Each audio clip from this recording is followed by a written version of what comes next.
لله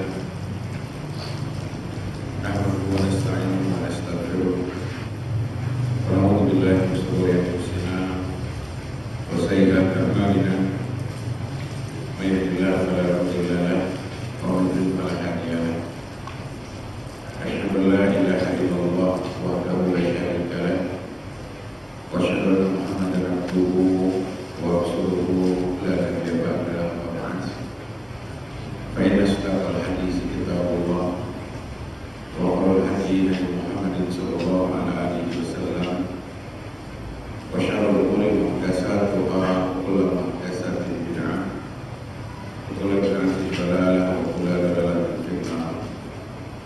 اللهم صل وسلم على نبينا محمد وعلى آله وصحبه ومن اتبعهم بإحسان إلى يوم الدين.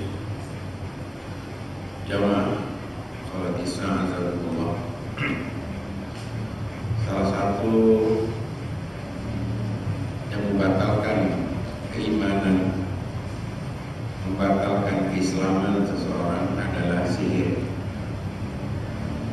Para ulama sepakat orang yang belajar sihir ini bisa membatalkan keislaman.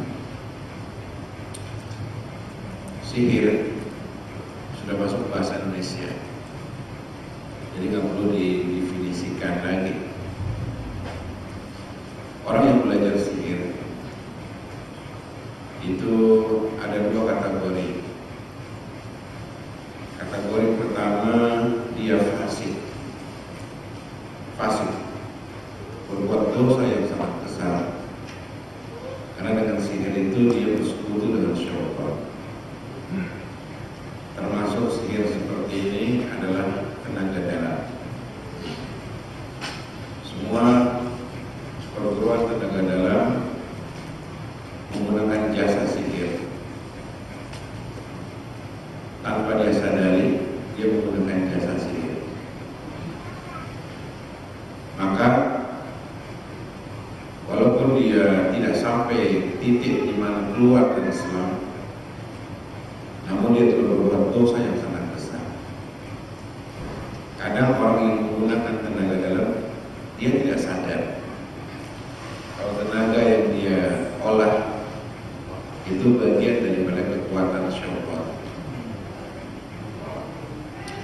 Yang kedua, orang belajar sihir jadi kufur, murtad. Ini umumnya bagi orang-orang yang sudah terlampau jauh menggunakan jasa sihir, seperti para tukang sihir, para dukun, dan praktisi sihir, pengagum sihir. Itu banyak di antara mereka keluar dari agama, murtad.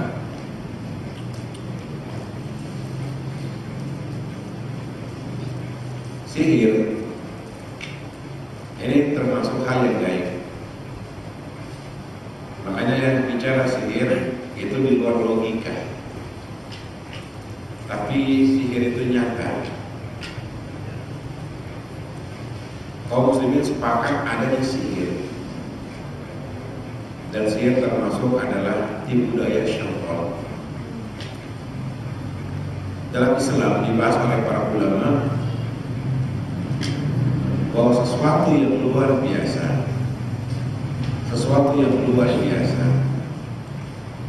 ada dua.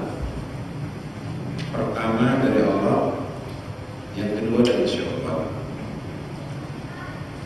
Yang datang dari Allah ada dua, yaitu mukjizat khusus para nabi, karamah untuk orang-orang saleh. Adapun sihir, semua orang bisa dapat. Bahkan kalau orang semakin kufur, semakin kafir, sihirnya semakin tinggi. Semakin jahat, sihirnya semakin bagus. Sehingga nanti di akhir zaman, kedua kekuatan ini akan bertemu. Yang datang dari Allah, mukjizat dan karamah, akan berhadapan dengan sihir, yaitu Dajjal. Nanti akan bertemu antara Isa bin Maryam dengan Dajjal laknatullah. Sama-sama punya kekuatan yang luar biasa. Khawarikul 'adah, dalam bahasa Arab namanya khawarikul 'adah, kekuatan yang luar biasa. Ketemu. Bedanya sihir dengan karomah. Kalau sihir bisa dipelajari.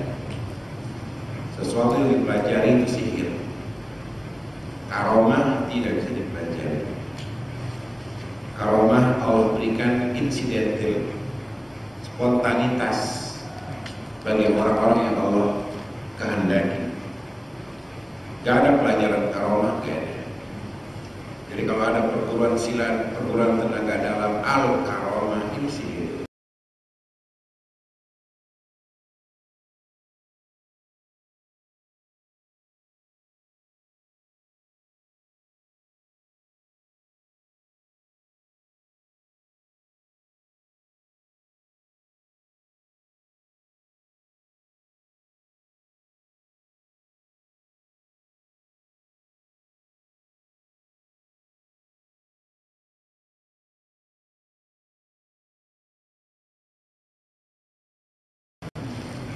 Semua yang dipelajari kekuatan-kekuatan gaib itu sihir. Walaupun bacanya dengan doa, ayat Quran, itu hanya tipuan. Ibarat kita beli bakso, mereka doang daging sapi 100% asli, nggak mau campuran dengan babi. Itu juga gitu. Perguruan al-karomah, perguruan al-hikmah, perguruan macam-macam. Yang nama-namanya bagus sekali, sesuai dengan nama-nama syar'i. Ternyata itu perguruan syaitan. Ciri yang kedua, karomah dengan sihir perbedaannya adalah kalau sihir bisa diwariskan. Kalau karomah nggak bisa diwariskan. Kalau sihir bisa ditularkan. Bisa ditularkan. Bapaknya penyihir, anaknya jadi penyihir, cucunya jadi penyihir. Karomah tidak. Orang tuanya punya karomah, belum tentu anaknya bisa punya. Yang ketiga, perbedaan antara sihir dengan karomah. Kalau sihir itu semua orang bisa. Orang kafir bisa, orang fasik bisa, semua bisa. Adapun karomah khusus orang-orang soleh. Yang keempat, bedanya sihir dengan karomah. Kalau sihir bisa diulang-ulang. Kalau sihir bisa diulang. Orang ditembak nggak mempan. Orang dipukul senjata tajam nggak apa-apa. Bisa diulang-ulang. Tapi kalau karomah spontanitas. Misalnya ada peluru nyasar kena kita, terus ternyata nggak apa-apa. Jangan diulang lagi. Ayo tembak lagi. Mati dia. Ini dia. Nah, sihir sepakat ulama ini perbuatan yang dosa besar, bisa kufur. Allah berfirman dalam surah Al-Baqarah ayat 102, "Wa ma kafara Sulaiman walakinna syayatina kafaru yu'allimuna an-nasa sihra." Nabi Sulaiman tidaklah kafir, akan tetapi siapa yang kafir? Kenapa? Karena mengajarkan manusia ilmu sihir. Berarti sihir adalah perbuatan yang kufur. Di dunia, sihir itu makin berkembang, canggih. Sejaman dengan kemajuan teknologi, sihir juga makin canggih. Baik di dunia barat maupun di dunia timur, negeri-negeri Islam, itu sihir laku. Banyak sekali yang menggunakan jasa sihir. Pertama, yang menggunakan jasa sihir itu wanita. Wanita banyak menggunakan jasa sihir. Biasanya untuk awet muda, sayang suami, biar kelihatan cantik. Ibu semua dukun. Kalau bapak lewat Jati Asih ada iklannya. ingin perawan seumur hidup? Bidadari kali, gitu kan, perawan seumur hidup. Kenapa? Konsumsinya perempuan. Survei membuktikan laki-laki dengan perempuan yang banyak datang ke dukun adalah perempuan. Perempuan. Kalau laki-laki masih rasional, hari gini ke dukun, hari gini pakai magic, nggak percaya. Tapi banyak perempuan itu ke dukun, guna-gunain suaminya supaya tetap setia. Ada juga guna-guna istri muda, ya Pak ya. Ini yang apa namanya banyak di masyarakat, rumor seperti itu. Yang kedua yang menggunakan jasa sihir itu faktor ekonomi. Biasanya dagang banyak. Udah rahasia umum lah, separuh pedagang itu pakai jasa sihir. Jadi kalau Bapak lewat pinggir jalan, tukang helm, kaki lima, itu kalau nggak laku dia bakal menyan. Tukang makanan, tukang nasi, semua bakso.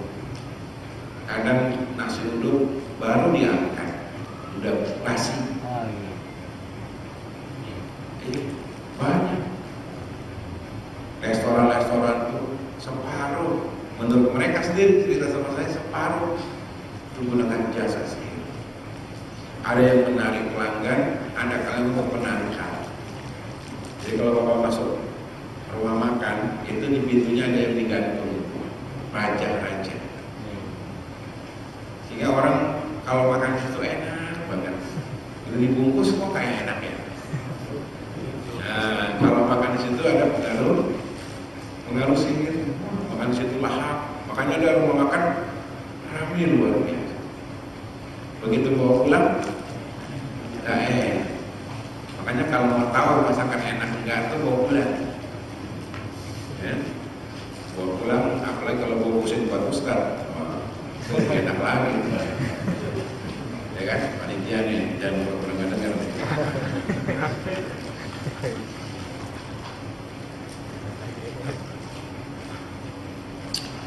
Sebagian lagi menggunakan jasa sihir karena faktor keamanan. Pejabat negara itu pakai sihir untuk jasa keamanan. Punya kodam, punya backing jin, itu untuk faktor keamanan. Dan seterusnya, dan seterusnya. Ciri tukang sihir, saya ringkas saja, karena kalau dibacain serius-serius banget, ngaji nggak usah serius banget. Yang penting pinter lah, jangan goblok. Nggak boleh dimusuhin goblok, nggak boleh. Jangan dimusuhin pinter. Perhatikan, walaupun sambil nyender, sambil ngantuk, jangan goblok. Dilarang goblok di sini. Jadi tukang sihir, ciri-cirinya, jadi kalau Bapak harus bisa membedakan mana ustadz, mana dukun. Karena kan sekarang kan tipis, ya kan? Karena dukunnya pakai nama ustadz, Pak Haji, Pak Kiai. Padahal dukun-dukun juga. Resep tuh, bikin rusak kor mau balik. Ya kan? Dukunnya dukun lah, tampil gagah kayak apa? Ibu Sumo, Joko Bego. Ditampil jadi dukun, ya kan? Jangan pakai nama ustadz lah. Kayak Guntur Buri kan dukun, pakai nama ustadz. Terus juga yang Sarif Hidayat yang pakai pelapor tim pemburu hantu, pakai nama ustadz. Jadi dukun-dukun ini pakai nama ustadz, ceramah. Jadi kan kita jadi apa ya? Enak juga. Iya. Nah, kalau kita ke dukun, kita ditanya nama dan bin. Namanya siapa Pak? Binnya siapa Pak? Kakeknya siapa Pak? Kalau tanya bin, orang tua kita, kakek kita, itu jadi dukun. Kecuali kalau tanya bin itu untuk mereka registrasi supaya namanya nggak sama, boleh. Tapi dalam dunia perdukunan itu pintu untuk melihat alur keturunan orang itu. Ini dukun. Yang kedua, tanda dukun itu dia biasanya minta sembelihan. Ya, ayam, kambing, sapi, dengan alasan untuk transfer penyakit pokoknya. Ini udah alhamdulillah udah gak ada lagi. Kenapa? Kebongkar. Kebohong dan penyakit transfer ke hewan. Alhamdulillah kebongkar penimpa. Sayangnya nggak ngelapor polisi, harusnya diseret ke dukun ini. Karena banyak yang tertipu. Jadi kalau ada pakai hewan ini nggak benar, hidup. Ya, ciri sihir. Yang ketiga, ciri tukang sihir itu adalah meramal. Bapak suka begini ya. Jadi begitu datang, bapak problemnya sama istri ya. Ini tahu dulu, ini dukun. Jadi kita belum cerita, dia udah tahu. Wah hebat nih, Pak Ustadz nih punya indera keenam. Indera keenam gak ada dalam Islam. Indigo gak ada dalam Islam. Itu adalah kekuatan sihir. Jadi kalau orang kita ditanya sama seseorang, Bapak mau ini ya, keperluannya ini ya, hajatnya ini ya, problemnya ini ya, sudah ditebak sama dia ini dulu. Udah ada bisikin sama sang dukun. Kemudian ciri dukun lagi, dia pura-pura mengajak ketaatan, padahal bohong. Bapak nanti banyak baca Quran, banyak zikir, banyak puasa. Tapi di balik itu, Bapak juga nanti tanam ini, tanam itu, dikasih paku, dikasih pagar kain. Jadi kadang zikir-zikir doa itu hanya tipuan saja, bohong. Banyak. Di Bapak bilang banyak zikir, baca Quran, seolah-olah ini benar nasihatnya. Padahal dan itu banyak sekali. Bahkan ada seorang dukun yang minta maharnya Quran. Setiap pasien yang datang harus bawa Quran, bawa Al-Quran. Orang menyangka wah ini bukan dukun, ini kiai, karena mintanya adalah Al-Quran. Namun ketika mau diobati, sang dukun masuk dulu ke kamarnya. Quran yang dibawa dikencingin oleh dukun itu. Karena sang dukun itu dalam praktek perdukunan, dukun baru bisa punya kekuatan kalau dia berbuat jahat. Ada yang merkosa dulu pasiennya, dihipnotis. Kalau perempuan disikat keluar dalam. Jahat dukun itu, banyak yang telepon langsung, SMS ke saya. Dia atau diperkosa sama dukun. Perempuannya mau saja, kenapa hipnotis? Kadang suaminya nurut aja, kenapa hipnotis? Goblok.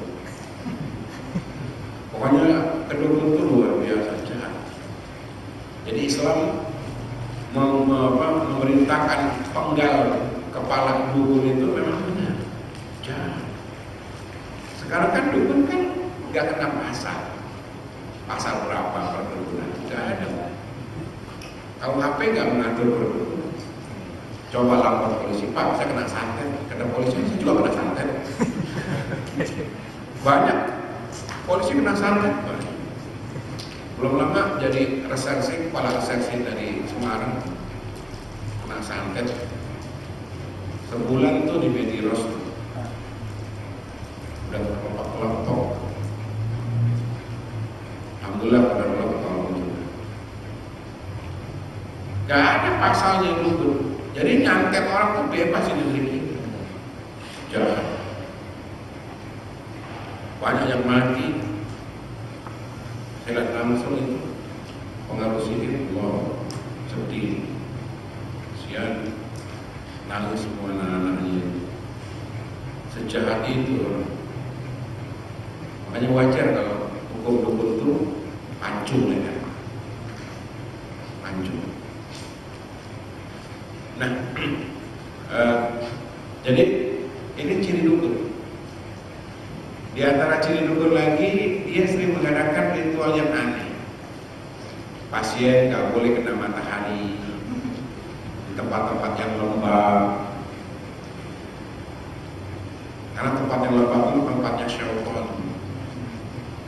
Nah, kalau sang dukun, seseorang memerintahkan kita seperti itu, ini namanya dia dukun. Sihir, saya mau jelaskan proses sihir. Nggak usah lama-lama, kita jam 9 tanya jawab. Ya. Silakan yang ada keluar rumah nanti bisa diskusi. Proses sihir. Jadi dalam dunia sihir ada yang namanya uqad, buhul, min syarrin nafasati fil uqad, dari kejahatan perempuan tukang sihir yang meniupkan buhul. Karena umumnya tukang sihir itu perempuan, dan biasanya kalau tukang sihir perempuan itu lebih hebat, karena perempuan itu berzina dengan bangsa jin. Kayak banyak perempuan-perempuan, dukun-dukun perempuan itu awet muda, Maherot, ya kan? Dan yang seperti mereka dan kawan-kawannya. Itu banyak dukun-dukun itu muda, padahal mereka tua 60. Kelihatannya awet muda, 18, kelihatan wajahnya 20 tahun, padahal 60 sih. Sihir. Nah, sang dukun itu biasanya ketika mau menyihir seorang, tergantung dananya. Iya, sihir itu ada kelas-kelasnya juga. Ada tingkatan-tingkatan. Ada yang kelas ekonomi, ada yang kelas VIP, tergantung terus. Dan tergantung jenis sihirnya.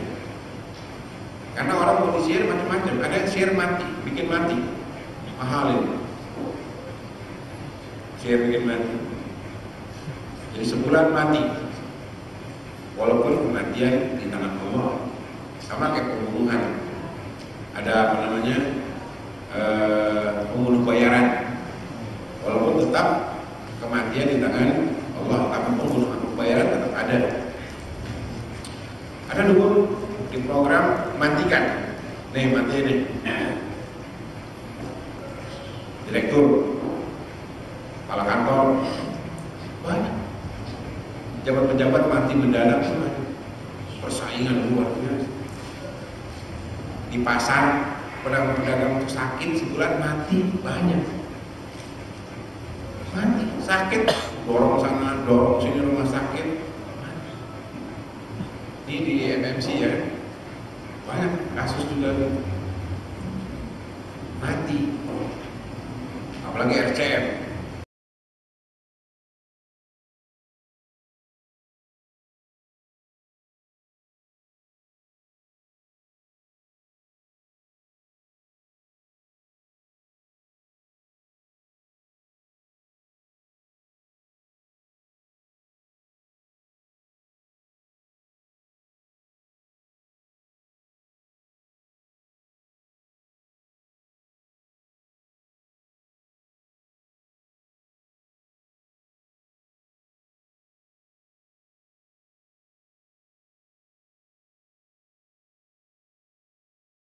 Pusat kesehatan masa buruk, pokoknya siang gitu, ya kan, karena gratis rasanya. Nah, itu banyak kasus orang sakit mati, sebentar mati, dokter bingung. Bahkan di RCM itu tabung oksigen meledak, dokternya bingung, susternya bingung. Ada di rumah sakit seorang anak, dia punya kemaluan bengkak luar biasa. RCM kan rumah sakit pendidikan, buat riset. Profesor itu datang. Saya ditelepon, Ustaz, ada jamaah kita nih Ustaz, kajian anaknya mau sakit, ngolongnya busuk, masih 7 tahun, masih balita, masih anak-anak. Gua pulang dulu deh, boleh gak? Ya udah, gua pulang dulu. Ternyata sih baik, alhamdulillah pada Allah sih. Loh, anak kecil disikat juga, tega, jahat dengan guru ini. Ada lagi sihir junun. Orang disihir jadi gila. Jadi gila ada 2. Ada gila karena faktor sosial, depresi. Pilkada gak kalah, gila. Ya kan? Pilih tinggal tanggal 5, coblos tanggal 5. Pilkadanya diundur tanggal 6. Itu aja diganti. Saya ketemu tuh di rumah sakit, Ustaz kalau dong nih ada keluarga nih gila, pilkada kalah, gila, miliaran di kerangkeng. Mendingan jadi orang biasa ya Pak ya, di masjid ngajar, nyender, tidur, nikmat tidur pegang, dapat roti lagi. Masih tidur juga, terlalu. Ada Bang Haji bilang terlalu. Ikuti saja itu. Jadi ada sihir gila, bedanya dengan beda dengan gila biasa. Kalau gila biasa ada faktor sebelum dia gila. Problem bisnis, ketipu, gila. Pilkada kalah, gila. Problem rumah tangga, istrinya nyeleweng, suaminya nyeleweng, gila. Anak kecil, suami istri berpisah, orang tuanya ceraian, anaknya jadi gila. Ini gila karena faktor psikologi itu banyak. Bahkan makin hari makin meningkat orang gila. Jumlah orang gila di DKI meningkat. Nah, yang kedua ada gila sihir. Kalau gila sihir itu mendadak gila. Dia sehat, hubungan dengan istri bagus, bisnis bagus, masyarakat bagus, kantor bagus. Kok tiba-tiba gila? Ada yang nggak suka. Saya pernah melihat orang gila 2 minggu sekali. Iya, kayak udah di-upgrade gitu. 2 minggu gila, 2 minggu sembuh, 2 minggu gila, 2 minggu sembuh. Karena pengaruh sihir. Jadi 2 minggu sehat nih, jadi nungkang, bikin bangunan, pasang bukit, sehat nih. Pulang kampung ngasih duit ke orang tua. Nanti 2 minggu lagi gila dia, 2 minggu gila. Keluyuran, ketawa sendirian, nangis sendirian. Saya lihat langsung. Gila. Nah, ada lagi sihir mandul. Ada kalian perempuan mandul. Padahal mandulnya ada 2. Ada mandul secara medis. Ini bisa dibuktikan secara ilmiah. Ada mandul karena sihir.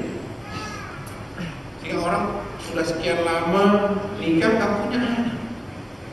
Dicek ke dokter, suaminya normal, istrinya normal. Kenapa kok? Itu sihir. Makanya aku mengajarkan sebelum datang istri baca doa. Doanya apa Pak? Oh apa? Ya kan? Doa itu hafal dah, ya kan? Pura-pura lupa dia masuk. Nah ini sihir masuk. Demikian ada sihir penyakit. Orang dikenakan sihir penyakit, gatel-gatel. Ada di Cibubur tukang es, laris di sekolah dagang ini. Kena sihir gatel-gatel, 2 bulan kurus, gak bisa tidur, gatel luar biasa. kena sihir. Persaingan orang pedagang, cuma jualan es doang, saingannya tersinggung, gatel-gatel, sihir penyakit. Ada kan sihir borokan, kakinya borokan, badannya borokan, darahnya sehat, rumahnya sehat, airnya sehat. Kenapa? Borokan dari mana? Dukun mengirim virus tubuh orang. Ini sihir penyakit. Ada kalanya perutnya besar, busuk lapar, gak bisa buang air besar, gak bisa buang air kecil, tersiksa. Bahkan ada yang sihir buta, matanya buta, gak bisa lihat. Dicek rumah sakit, matanya normal, kok gak bisa lihat, ditutup matanya, gelap. Nah, ada juga sihir yang paling banyak adalah sihir khoyal, hipnotis. Sihir hipnotis. Nah, ini banyak. Seperti pelet, guna-guna, itu sihir hipnotis. Pedagang supaya orang tertarik, hipnotis. Pejabat supaya bawahannya itu tunduk, namanya ilmu pengasihan, hipnotis. Sales, ya, marketing, itu banyak pakai sihir hipnotis. Dan kejahatan-kejahatan hipnotis. Bahkan ada sebagian ustadz juga ceramah pakai hipnotis. Dulu namanya Danu, atau Danu ya, TPI. Itu dukun, pakai hipnotis. Makanya kalau datang ke dukun jangan lihat matanya, hipnotis. Ini loh ustadz, saya kepala saya sering pusing, kaki saya sering gemeteran. Kata ustadznya, ibu pernah salah kan sama suami? Oh iya, saya punya salah sama suami. Mau sembuh bu? Mau, minta maaf. Tiba-tiba sembuh, itu hipnotis. Nah, orang kan dukun memang sembuh. Dan iklan, Allah saya berobat sana kemarin, itu ngerecehin ilmu kedokteran, ngerecehin. Dan iklannya di Jack TV, ya kan, pengobatan alternatif. Saya udah kesana kemari, dokter sudah ponis saya ini saya bawa ininya, scannya. Alhamdulillah saya ke jeng ini, jeng itu, sembuh. Hipnotis. Begitu orang datang, sembuh, pada saat itu pengaruh hipnotis, dia nggak merasakan sakit. Gimana bu? Hilang nih. Hebat ya. Dipegang doang baik. Hipnotis.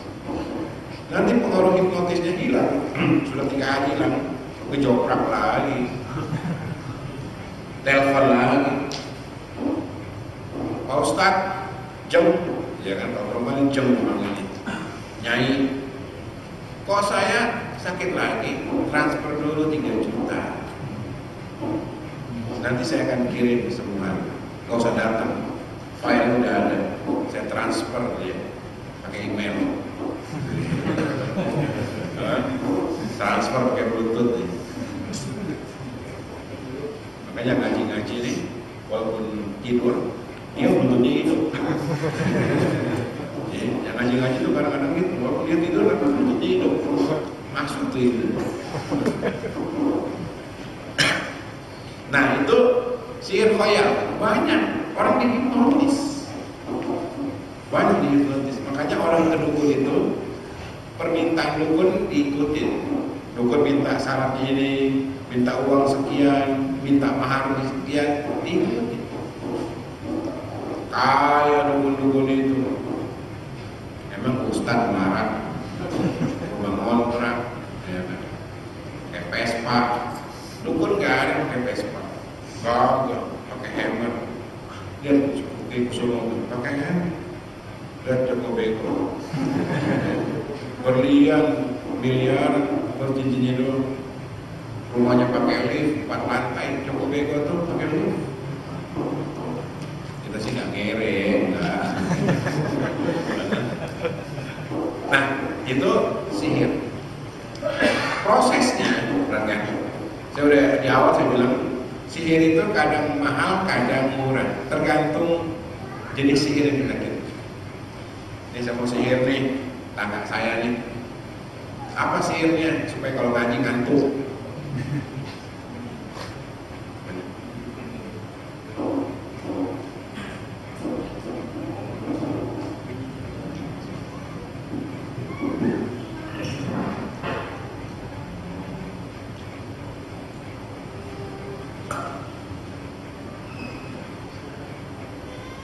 Jadi kalau sihirnya ringan, biasanya di kantor-kantor tuh persaingan kantor. Supaya auditornya jelek, dia disihir ngantuk di kantor. Ada orang sihir ngantuk, ngantuk. Kalau ngaji ngantuk wajar. Ya. Setan nggak ikhlas kalau orang ngaji, ya kan? Ditiup matanya, tidur loh. Pertama doang dia ngeliat katanya gede ya, lama-lama kecil, tidur ya. Ada resepsionis di hotel, itu dia sendal. Kan tamu kan jadi kok resepsionis gak sopan banget. Katanya pengaruh sihir. Jadi di daerah sini juga ada nih, daerah Mampang, dokter, dia setiap mau masuk kantor pakai baju dokternya itu dia pusing kepala, sehingga dia nggak salah diagnosa pasien baik, salah diagnosa salah obat, salah tindakan. Jadi sihirnya itu dibikin pusing, tapi efeknya berbahaya. Jadi setiap pakai baju dokter, seragam dokter itu, nah ternyata sihir di baju ini. Ini sihir yang ringan. Nah, biasanya orang kalau kedekut itu tanya, mau apa nih? Nih Pak, mau bikin mati, mau bikin cacat seumur hidup, mau dibikin pecah rumah tangganya, bisa bercerai, mau dibikin lumpuh, mau dibikin buta. Ini sihir-sihir yang murah. Ini sihirnya apa nih? Bikin ngantuk nih kalau di kantor. Kalau dikasih ngantuk gak masalah ya kan? Baik, Ustaz juga kalau pemerintah kan pakai lagi. Mau dibikin apa nih? Mau dibikin dia ini malas. Jadi ada orang kerja udah rapi nih, mau ke kantor malas dia. Pulang lagi, Mas ke kantor, malas perasaan, nasib. Sehingga kondisi kerjanya jadi jelek. Nah, ini pengaruh proses. Kalau sihirnya ringan, itu biasanya sihirnya itu dibawa langsung sama yang nyihir. Misalnya saya mau kerjain pengurus masjid nih, ya, yang kalau ngaji nyender, mau nyihir nih, mau nyantet. Nah, sang dukun bilang, nih Pak, lempar aja ke rumahnya. Ini sihir ringan nih. Jadi kalau saya mau nyantet rumah RT maunya, lempar aja ke rumah. Atau saya pura-pura bertamu, Pak, bisa main nggak ke rumah? Nah, pura-pura bertamu, pura-pura akrab. Nanti saya sampai ke rumah korban, langsung saya lemparkan sihir. Bisa di pekarangan rumah, bisa di ruang tamu, atau pura-pura kamar kecil. Pak, kamar kecil boleh, oh silakan. Nanti pasti kamar mandi saya lemparkan benda sihir. Seringkali seperti itu. Dan contohnya sihir ringan biasanya, sihir murah. Jadi si pelakunya ini membawa sendiri benda sihir ini. Nah, ada sihir yang berat, sihir yang berat, kematian, mungkin penyakit. Itu biasanya sang dukun minta foto, atau yang paling tinggi adalah bagian dari tubuhnya, rambutnya, air ludahnya, atau pakaian dalamnya. Maka seringkali orang pakaian dalamnya hilang. Kok pakaian dalamnya hilang? Yang ngambil tuh ada maksud. Nah biasanya orang keluarga dekat, sepupu, ponakan, karena jahat. Pakai dalam diambil, datang ke dulu. Wah, ini sihirnya berat. Orang bisa sakit, kelenger itu. Nah, sang dukun ini biasanya mengirim langsung sihir. Karena udah ada pakaiannya, udah ada ininya, udah ada linknya dengan pakaiannya, dengan bagian tubuh, kirim di program, diupload. Bikin apa nih? Bikin gila. Berapa mahalnya? Nah biasanya kalau sihir berat itu sang dukun itu taruhannya adalah nyawa. Begitu sihirnya hancur, dukunnya mati. Nyawanya dia. Dukun. Kalau sihir ringan, sang dukun nggak mau nyawa. Ya, nih sihir 1 juta, bikin pada ngantuk tuh di kantor. Ya, begitu sihirnya hilang, ya sudah. Tapi kalau sihirnya berat, jaminan nyawa 100 juta, 200 juta, dibikin kena saya gila. Saking bisnis kok. Kalau bisnisnya miliaran, emang bisnis kita yang cek. Miliaran dibikin. Jadi orang kena sakit tiba-tiba dengar suara ledakan, dar di rumah. Ini ada sihir. Kalau ada ledakan kayak suara petasan, dar, itu ada sihir masuk ke rumah. Jadi sihir itu dikirim sama sang dukun. Mana? Oh, tinggalnya di mana? Karbela. Namanya sih bagus Karbela. Namanya karang belakang. Aduh, berarti orang belakang nih. Ya kan? Dikirim nih. Nah, sihir ini tidak langsung jatuh ke rumah kita.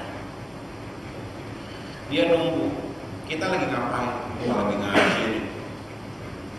Sihir nggak datang, lagi ngaji kita. Orang lagi di masjid nih, lagi ngaji. Nunggu.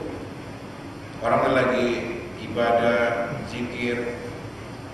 Kadang sihir itu berbulan-bulan dia nunggu sampai orang itu lemah. Begitu lemah baru tes. Jatuh. Kelihatan kayak bola api itu. Makanya orang dulu kalau ada sihir itu dibangunin deh, bangun ada sihir bola api jalan. Segera tahu bila ini syaitan. Tahu banyak berdoa. Ini sihir berat. Kena plus Allah, ada yang bilang teriak-teriak, ada yang sakitnya, ada yang keluar paku yang pernah masuk TV, sihir-sihirin, keluar kawat, mengerikan. Nah, adapun mengobati sihir, ilaju sihir, mengobati sihir, ya, menghilangkan sihir. Yang pertama memang dengan bacaan Al-Quran Al-Karim dan doa-doa. Jadi kalau kita